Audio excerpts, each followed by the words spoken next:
Good morning students. In the previous class we have completed the topic translation. Now in this class we are going to discuss about the gene regulation, okay, and gene regulation in prokaryotes. So let us see what is gene regulation. Gene regulation, okay. Gene regulation will be defined as the mechanism that controls the expression of certain genes. The mechanism that controls the expression of certain genes. Okay, that means transcription and translation for gene regulation. So once again, what is gene regulation? The mechanism that controls, or you can say regulate, the expression of certain genes known as gene regulation. And this mechanism work when it is required, the genes expressed, it will work. When it is not required, this mechanism not worked. Okay. So let us see gene regulation in prokaryotes. Okay. So gene regulation in prokaryotes discovered by the two scientists Jacob and Monod, that is also known as the lab operon. Okay, gene regulation in prokaryotes. Gene regulation in prokaryotes. Example here, E. coli cell. E stands for Escherichia coli cell. So gene regulation in prokaryotes was discovered by the two scientists Jacob and Monod. In the year 1961. Okay, and before starting, and this is also known as the lactose operon. Or you can say lac operon. Lac stands for here lactose. Lac operon. So before the starting lactose operon, we have to know what is operon. Okay. So let us see. When you will see the bacterial cell, that means E. coli cell, you will find that this is the E. coli cell. Okay. And you know, in the bacterial cell, it has the DNA. Okay. This is the DNA. And in bacterial cell, it has a specific gene sequences that help in the regulation of genes, and this sequence is known as operon. Okay, so what is operon? So operon is the DNA sequence that are found in the E. coli cell that contains a group of genes that help in the gene regulation. And when you will expand operon, you will find that it has total 6 genes. Out of 6, 3 are known as regulatory gene and 3 are known as the structural genes. Okay, when you will expand this part, that small part, you will find that okay, this is called gene I, this is called gene P, this is O, that is operator, and Z, Y, and A. Okay, so an operon consists of 6 genes represented by lac I, lac P, lac O, lac Z, lac Y, and lac A. Out of these 6 genes, the first 3 known as regulatory genes, okay, and the last 3 known as structural genes. So once again, what is operon? Operon is the group of genes. Operon is the DNA sequence that consists of a group of genes, and this group consists of 3 regulatory genes represented by lac I, lac P, and lac O, and 3 structural genes represented by Z, Y, and A. Regulatory genes help to regulate the operon, whereas structural genes participate in transcription and translation, or you can say it participates in gene expression. So let us see the how gene expression occurs in E. coli cell. We can say in the lac operon. So let us see once again the various parts of operon and the functions of various genes occur in the operon. Then we will discuss about regulation of lactose operon. So operon is the DNA sequence that consists of 6 genes. Okay, that consists of 6 genes, and this is the first half. The first half contains the regulatory genes. Okay, and these regulatory genes are LAC-I, this is LAC-B, this is LAC-O. Okay, and here 3 structural genes represented by LAC-Z, LAC-Z, LAC-Y, and LAC-A. Okay, and here the promoter for the LAC-I. Okay, this is the promoter for the structural genes. This is the promoter for the structural genes, and this sequence, this DNA segment, promoter for the LAC-I, that is inhibitory gene R. Okay, it is also known as the inhibitory gene. So let us see these 3 known as the structural genes. These 3 known as structural genes, and these 3 known as the regulatory genes. So let us see function of each gene that present in the operon. So LAC-I, it is synthesize a protein. It synthesize a protein called repressor protein. It helps in the synthesis of a protein called repressor protein. Okay, this protein binds to the operator and stop the expression of structural genes. LAC-P, it is the binding site of RNA polymerase. Binding site of RNA polymerase enzyme. Binding site of RNA polymerase enzyme. And LAC-O, it is the binding site of repressor protein. Binding site of repressor protein. Binding site of the repressor protein. So once again, what are the 3 functions of regulatory genes? So LAC-I, which is also known as inhibitory genes. This gene synthesize a special kind of protein known as repressor protein. And this repressor protein binds to the operator and stop the expression of structural genes. Whereas LAC-P, it is the part of operon that is the binding site of RNA polymerase enzyme that start the process of transcription of structural genes.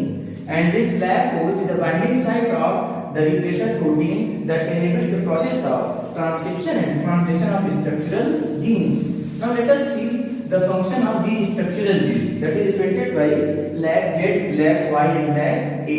So this LAC-Z synthesizes an enzyme known as beta galactosidase. Beta galactosidase, and this beta galactosidase help in the breakdown of lactose into glucose and galactose. Glucose and galactose. So what is the function of LAC-Z? LAC-Z synthesizes an enzyme that is known as beta galactosidase, and this enzyme helps to breaking down of lactose into glucose and galactose. Now this LAC-Y synthesizes an enzyme known as beta permease. It synthesizes an enzyme called permease, and this is the membrane bound protein in the E. coli cell that help in the permeability of the lactose into the cell. And LAC-A, it is help to transfer of acetyl group. Transfer of acetyl, that means CH2, transfer acetyl group, that means CH3CO, to the LAC-Z gene. LAC-Z gene.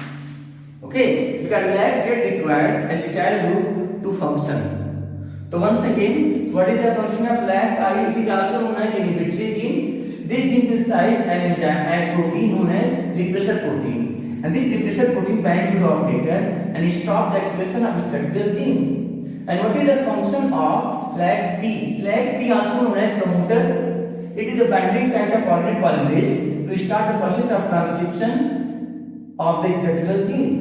What is the function of lac? Oh, this gene responsible for this part of the operon responsible for the binding site of repressor protein to stop the transcription and translation of the structural genes. Now, what is the function of first structural gene, that is LAC-Z? LAC-Z synthesize an enzyme called beta galactosidase, and this beta galactosidase is responsible for breakdown of lactose into glucose and galactose because the E. coli cell requires glucose for its metabolism. Okay, that's why glucose is needed for the cell for the metabolism. Okay, what is the function of LAC-Y? LAC-Y is inside an enzyme called permease. This permease is a membrane-bound protein present in the E. coli cell, which helps in the entry of the lactose into the cell. Suppose that this is the E. coli cell. This is the membrane of the E. coli cell. So there will be a membrane-bound protein that is called permease, and this membrane-bound protein helps in the entry of lactose into the cell. Okay, and LAC-A, it is the last structural gene that helps in the transfer of the acetyl group to the LAC-Z gene, because LAC-Z gene requires acetyl group to function. So this is all about the operon. Now let us see how operon regulates. So regulation of gene expression, how operon regulates. So let us see when lactose or inducer absent in the medium. So operon regulated by two, it is switch on and switch off condition. So case 1 when operon is when lactose is present in the medium. When lactose is present in the medium. When lactose, or you can say inducer, present in the medium, case 1. So let us see when lactose is present in the medium. When lactose is present in the medium, this in LAC-I is synthesized repressor mRNA. This is the repressor mRNA. Repressor mRNA. And this repressor mRNA, after the transition synthesized a repressor protein. A repressor protein. This is the repressor protein. But this repressor protein, when lactose present in the medium, this lactose, when lactose present in the medium, suppose that this is the lactose molecule. That lactose also known as inducer. Inducer is the lactose operon. When this lactose binds to the repressor, then repressor unable to bind on the operator.